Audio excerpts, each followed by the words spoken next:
Kumusta na po kayo, mga kaibigan, mga kapatid? Sana po nasa mabuti tayong kalagayan. Walang anumang sakit, walang anumang karamdaman sa ating mga katawan. Ako po si kapatid na Cesar Sineta, bumabati po sa inyo ng banal na halik. Maligaya at masayang panunood po.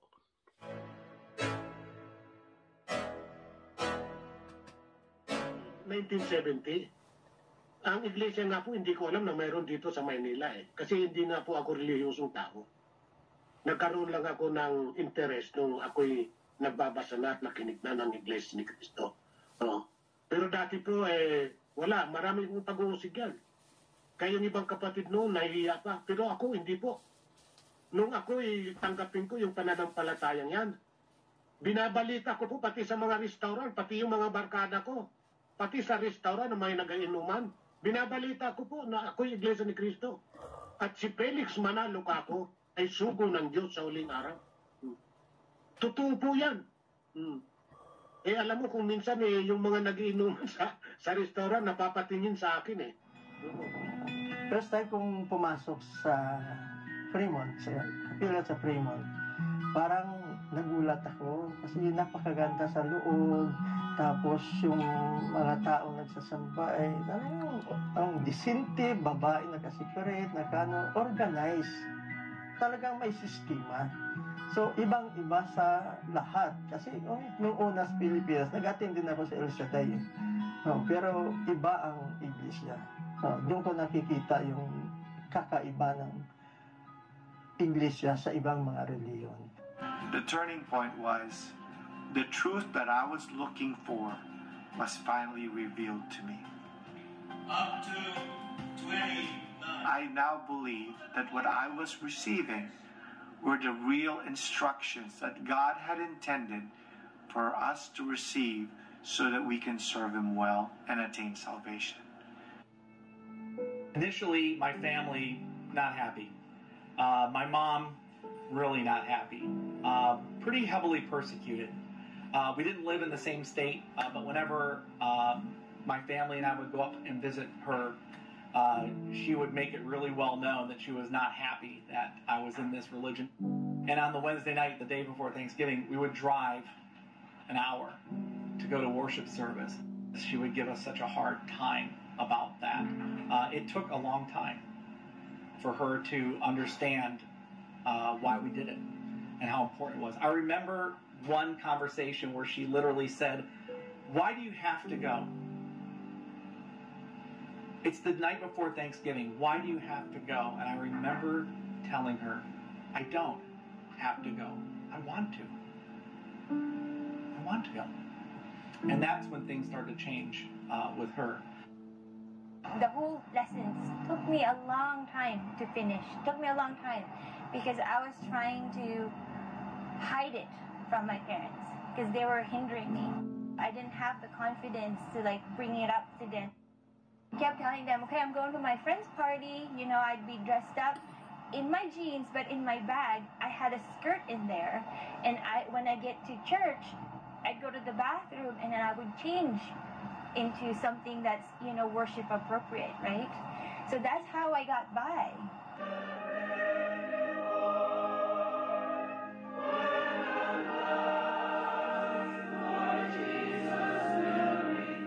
Eventually, I was baptized on August 31st, 2002.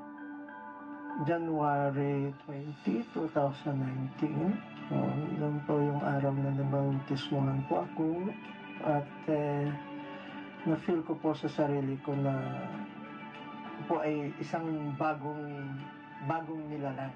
Bagong Ronnie Garnil sa mundong ito. Yun, at ako po ay lubusan nagpapasalamat sa araw na yun. Kaya hindi ko po makalimutan yung araw na yun. The day of my baptism, I felt really happy and relieved because, I knew that I was getting into the true church. I never imagined to get baptized a second time in my life. I cherished every single moment from waking up, getting ready for understanding the purpose and intentions of the day. You know, just to experience it all and be very aware and conscious of it was everything and anything I could have ever asked for in cleansing and renewing my life at that point. And there's no other feeling or experience that I've ever felt with anything that I've done in my life that compares to that day when I was baptized. And the difference I've never felt before was this feeling of really light. This feeling of there's no weight on my shoulders, that my heart was truly, truly light and free. I felt really free.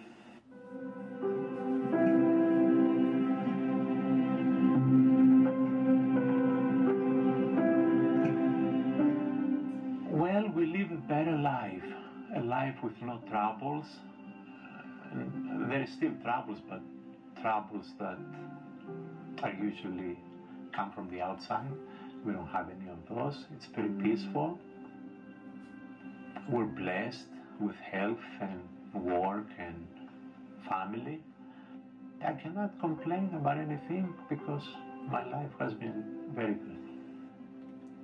Here I am now living in the truth, right? No more practicing just traditions, living in the truth now. In my feelings around the time of my baptism, my entire life was changing. From having no religion and being confused and angry to having something that I actually believed in the actual sense of the term believed in. I, looking back, could never have guessed this path that I was on. But I remember thinking to myself, this is an amazing new chapter of my life that's about to begin. Being that I am the only one in my family that is a member of the Church of Christ, I feel that I have become a stronger person because I know that whatever trials or how much I'm going through, I know that God is with me through it all. I definitely feel like my quality of life has improved so much. You know, I feel like through many trials and hardships I may face, you know, through Him, you know, I could get through it all.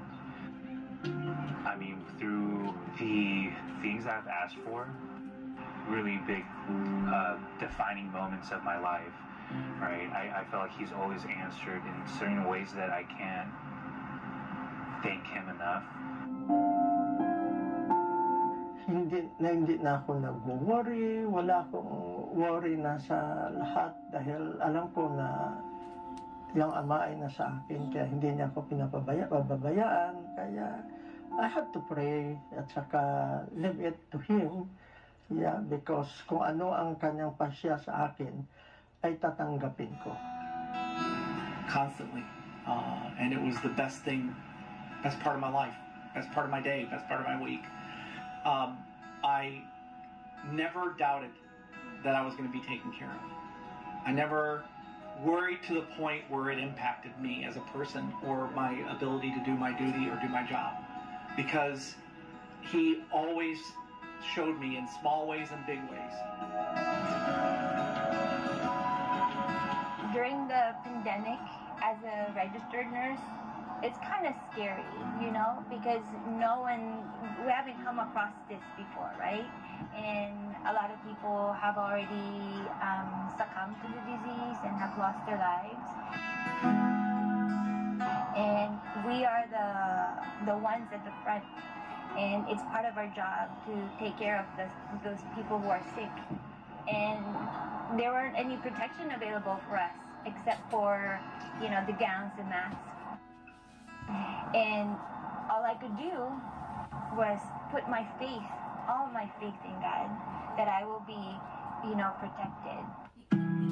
Through the pandemic, even though things were changing and things are different, I am very thankful that I am still able to attend worship service and perform my duty virtually, I feel that, you know, this has strengthened my faith even more, that no matter what is going on in the world, that God is always there for me and for everyone in the Church of Christ.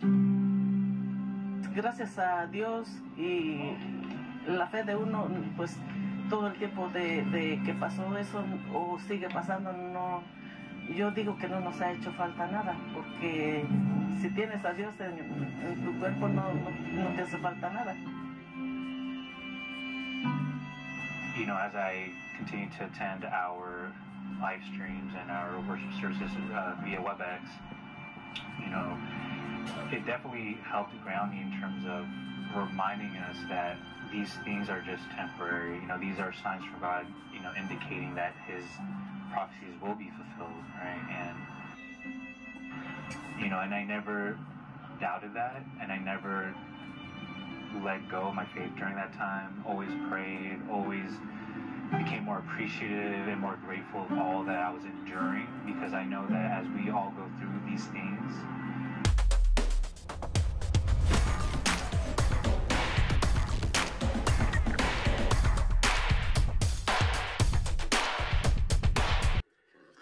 Welcome muli dito sa Comment on Air. Dito po mga kaibigan, mga kapatid, malaya po tayong makapagbibigay ng komentaryo sa mga isyu na aking tinatalakay. Kung maari po sana, kung anong isyu ay doon po tayo magbibigay ng komentaryo para naman maging maliwanag sa ating mga tagapanood. Huwag natin silang ililigaw. Huwag nating tutularan itong mga depensor katoliko. Partikular na po itong Pakbuster PH, itong si Kabornok. Talagang inililigaw po niya ang mga katoliko. Ito pong punto por punto ni Wendell Talibong. Talaga pong puro sila manliligaw. Ngayon po ang aking tatalakayin mga kaibigan ay ipakikita ko po sa inyo na totoo ang sinasabi ko na itong si Kabornok ay talagang ugali na ang iligaw ang mga katoliko, ang mga nanonood na katoliko. Ang papaksayin ko po ngayon ay ito pong thumbnail na pagmamarunong ni Cesar Sineta sa paggamit ng Biblia sa kanyang iglesia bumabalik. Yan po ang aking tatalakayin ngayon. Ipakikita ko po sa inyo kung paano itong si Kabornok inililigaw ang mga katoliko. Ito po, panoorin po ninyo. Isa sa mga sinasabi ng Iglesia ni Cristo 1914 ay si Felix Manalo raw ay ang katuparan ng uod ni Jacob at binhi ni Abraham sa Isaias Kapitulo 41, versikulo 14. Ito po, babasahin natin sa Pasugo Magazine, November 1976 issue sa pahina 15. Ganito po ang ating mababasa. In this Christian dispensation, therefore, the Church of Christ, Iglesia ni Cristo in Filipino, is the seed of Abraham. Brother Felix Manalo was God's instrument in propagating the Church of Christ by virtue of his commission as God's last messenger. He, therefore, is the fulfillment of the word Jacob prophesied in chapter 41, verse 14 of the book of Isaiah, and not Jacob, the son of Isaac. Titingnan natin ha. Ito bang nasa Isaias 41:14 na uod na Jacob na ito ba ba tumutukoy kay Felix Manalo? Sa Isaias 41:14, ganito pong ating mababasa. Huwag kang matakot, ikaw na uod na Jacob, at kayong mga tao ng Israel, aking tutulungan ka. Sabi ng Panginoon, at ang iyong manunubos ay ang banal ng Israel. Ayon daw sa Pasugo Magazine, yung November 1976, pahina 15, ito daw, uod na Jacob, yung uod na Jacob na ito, si Felix Manalo daw ito. Alam niyo naman, sa Biblia, ang uod ni Jacob po na tinutukoy ng talatang ito ay siya ring binhi ni Abraham. Nasa Biblia ba yan? Titingnan natin. Sa Isaias 41:8, ganito pong ating mababasa. Ngunit ikaw, Israel, lingkod ko, Jacob na siyang aking pinili, na binhin ni Abraham na aking kaibigan. So, ibig sabihin po, tama talaga na ang uod ni Jacob ay siya ring binhi ni Abraham, na yung dalawang ito tumutukoy raw kay Felix Manalo. Ang tanong, totoo ba ito, mga kababayan? Sige, ito pa, meron pa ako kasing nabasa yung pag-aangkin din ng mga taga-Iglesia ni Cristo 1914 tungkol nga sa binhi ni Abraham. Mababasa natin yan sa November 1976 sa pahina 14 ng Pasugo Magazine. The prophecy states that he, whom God had chosen or taken from the ends of the earth, the fulfillment of which is undoubtedly Brother Felix Manalo, is the seed of Abraham. Hence, he is called Jacob. Yan po ang sulat dito po sa Pasugo Magazine. Isa pa, ito pong pahayag sa nasabi ring Pasugo, ganito pong ating mababasa. In this Christian dispensation, therefore, the Church of Christ, Iglesia ni Cristo in Filipino, is the seed of Abraham. Ang tanong, mga kababayan, tama ba ang interpretasyong ito ng mga taga-Iglesia ni Cristo na ito na si Felix Manalo raw ang katuparan ng hula na yung uod ni Jacob at binhi ni Abraham, di umano, Biblia po ang ating pasagutin.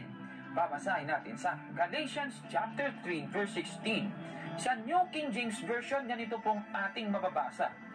Now to Abraham and his seed were the promises made. He does not say, and to seeds, as of many, but as of one, and to your seed, who is Christ. Napakaklaro po. Yung seed of Abraham na tinutukoy, si Kristo yun. Kung sa Tagalog, ganito pong ating mababasa sa Galatia Kapitulo 3, versikulo 16. Ngayon kay Abraham, na sinabi ang mga pangako, at sa kanyang binhi, hindi sinasabi ng Diyos at sa mga binhi na gaya baga sa marami, kundi gaya sa iisa lamang, at sa iyong binhi na si Kristo. Napakaklaro po, si Kristo po yung tinutukoy ng hula, hindi po si Felix Manalo. Aminado naman sila, no? Kasi meron pong mababasa sa Pasugo Magazine sa July 1999 issue sa pahina 4. Ganito po ang ating mababasa. There is only one whom God acknowledges as the seed of Abraham, the Lord Jesus Christ. Napakaklaro po. Ito po'y nasa Pasugo Magazine. Ibig sabihin, mali pala. Hindi po ina-acknowledge ng Panginoong Diyos itong sinasabi nila na si Felix Manalo daw, yung seed of Abraham. Naku, kawawa naman ito si Cesar Sinita na ito. Talagang mabubuking talaga ang kanilang kapalpakan. Ibig sabihin, inamin na po mismo ng Pasugo Magazine na palpak sila sa kanilang interpretasyon ng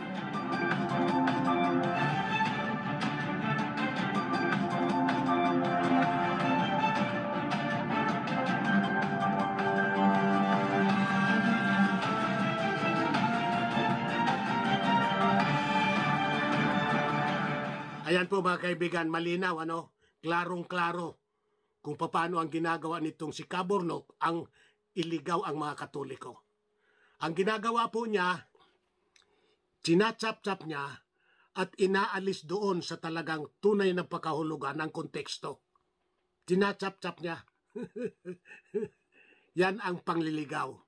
Ito na lang huli na sinapsap niya, na sinasabi niya na kawawaan niya si Sineta, na tinanggap na niya ng Iglesia ni Cristo na hindi si kapatid na Manalo.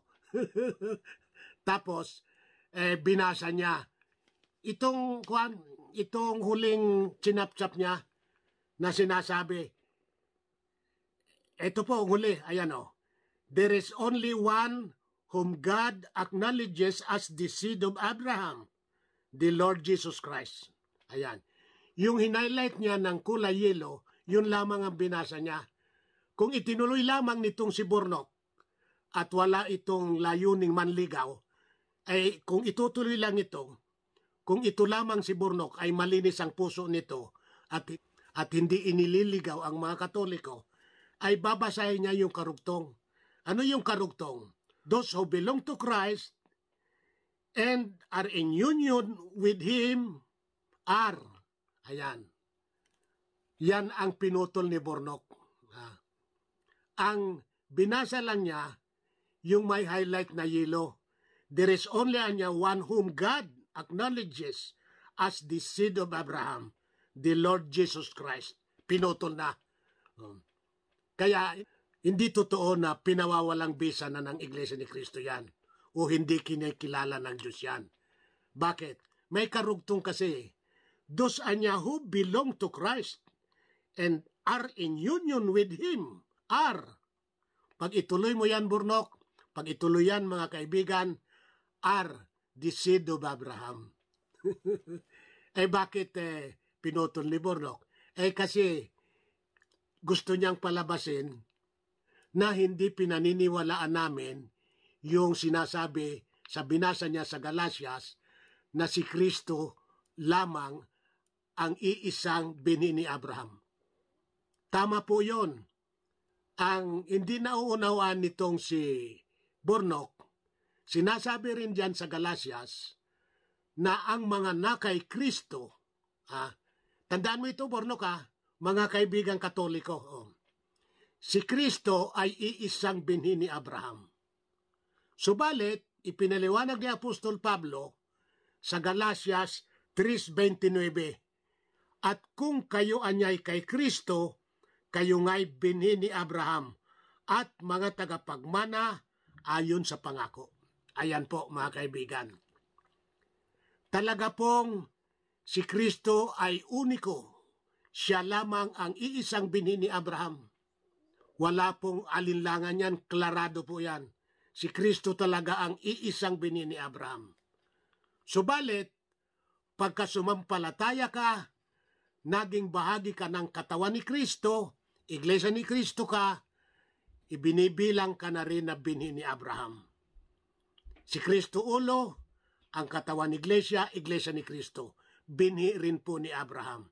Yan po'y mababasa dito po sa Galatias 3:29. At kung kayo'y kay Kristo, kayo nga'y binhi ni Abraham at mga tagapagmana ayon sa pangako. Ayan po, mga kaibigang Katoliko. Kung hindi kayo inililigaw nitong si Bornok, talagang hindi po ito nakakaunawa. Hindi naman po bagong bagay yan na talagang itong grupo ng taga-depensor Katoliko, lalong-lalo na po ito si Bornok, talaga pong ang lahat ng bagay dito ay talinghaga dito kay Bornok. Talagang hindi niya maunawaan. Bakit? Ang salita ng Diyos po ay naunawaan lamang kung ito'y ipinagkakalob ng Diyos. Yan po ay mababasa ninyo sa Marcos 4:11. Sa mga hindi pagkalooban ng unawa, ang lahat anya ng bagay, sabi ni Kristo, ay talinghaga sa kanila. Yan po isa sa dahilan. Kasi ang talagang papel nitong nagagampanan nitong mga depensor Katoliko, lalong-lalo na po itong si Bornok, ay ang papel ng Antikristo. Kaya hindi niya maunawaan ang mga aral ng Diyos na nakasulat sa Biblia. Como Antikristo, itong si Bornok, lahat ng sasabihin nito ay labag sa Biblia. Hindi po sinasang-ayonan ng Biblia. Kaya po, ang ginagawa na lang ni Bornok, inililigaw ang mga Katoliko. Si kapatid na Manalo ay Iglesia ni Cristo. Ang Iglesia ni Cristo po sa Pilipinas ay bunga po ng pangangaral ng kapatid na Felix Manalo. Kaya si kapatid na Felix Manalo ay Iglesia ni Cristo, kaya siya po'y binhi ni Abraham. Sinasampalataya na namin na siya ang katuparan sa iyang chapter 41. Hindi po buo, pero halos nandiyan po lahat. Ang katuparan po ay si kapatid na Felix Manalo. Bakit po? Ang Hakob po na binhi ni Abraham, hindi po yan ang Hakob o binhi ni Abraham nung matandang tipan. Yan po ang Hakob na binhi ni Abraham sa mga wakas ng lupa. At sinasabi pa riyan na ang akom na yan na binhi ni Abraham ay tinawag sa mga sulok niyaon. Kung si Kristo yang burnok, basahin mo ang hula kung natupad kay Kristo yan. Si Kristo ba tinawag sa mga sulok niyaon? Si Kristo ba buhat sa mga wakas ng lupa? Yang burnok. Titingnan ko kung naunawaan mo yan, ha? Hindi ko na masyadong pagkakalayuin. Diyan na lang muna tayo, Ito po, magkakaroon ito ng part 2, maaring hanggang part 3. Kasi po, ito po ay hula. Gusto ko po, maunawaan ninyong mga Katoliko, lalong-lalo na po yung napasubo ni Burnok, na ginagatasan ni Burnok, na si Burnok mo ay hindi nakakaunawa yan ng salita ng Diyos. Lalong-lalo na po ang hula. Hindi po nakakaunawa yan. Ang papel talaga po niya ni Burnok at ng mga Depensor Katoliko ay ang pagiging Antikristo. Sapagkat sila po ang Antikristong tinutukoy ng Biblia. Kaya hindi kailanman makakaunawa ng mga aral ng Diyos na kasulat sa Biblia, lalong-lalo na po ang hula. Kaya ipopokus ko muna po dyan. Hindi ko muna masyadong munang palalawakin. Ayan, Burnok. Napakalinaw niya na si kapatid na Manalo ay binhi rin ni Abraham. Bakit? Iglesia ni Kristo siya. Lahat ng Iglesia ni Kristo ay binhi ni Abraham. Unang-una na pong isa-shoutout ko po, itong mga kasama ko dati sa WPD Press Corps, Pangunahin na po itong si Camer Laison, ang magsasakang reporter. Kumusta po, Camer, Laison? At si Carix Kayanong po, ng Target on Air. Yan po sa DCMA, mapapakinggan ninyo. Si Kabik Sumintak, si Benji Adalia, si Mian Corbera, si Jenicel Subarjaga, si Jose Sineta, si Gina Kinan, si kapatid na Bong Kinan, kapatid na Roberto Fernandez, si Jere Salangsang, kapatid na Alesa Lumagpas, kapatid na Edwin Lansideras, kapatid na Lito Guib, kapatid na Ilyasar Timbang, kapatid na Jose Abog, kapatid na Nancy Jackson, kapatid na Rodolfo Enduma, kapatid na Master Hao Asakura, kapatid na Jim Mac, kapatid na Rano Tuyor, Vivincio Rama, kapatid na Diana Espirito, kapatid na Ratsigil Galunan, at si kapatid na Cesar Rimando. Napakarami po niyo mga kapatid, kaya sa susunod naman kayo para hindi na masyadong umaba. Bueno, samahan niyo ako muli na ipanalangin natin sa Diyos na sana wakasan na po niya itong pandemya. At isama rin natin sa panalangin ang ating tagapamahalang pangkalahatan, ang kapatid na Eduardo B. Manalo, na sana patuloy siyang ingatan ng Panginoong Diyos. Ako po muli si kapatid na Cesar Sineta, bumabati po sa inyo ng banal na halik. Maraming salamat.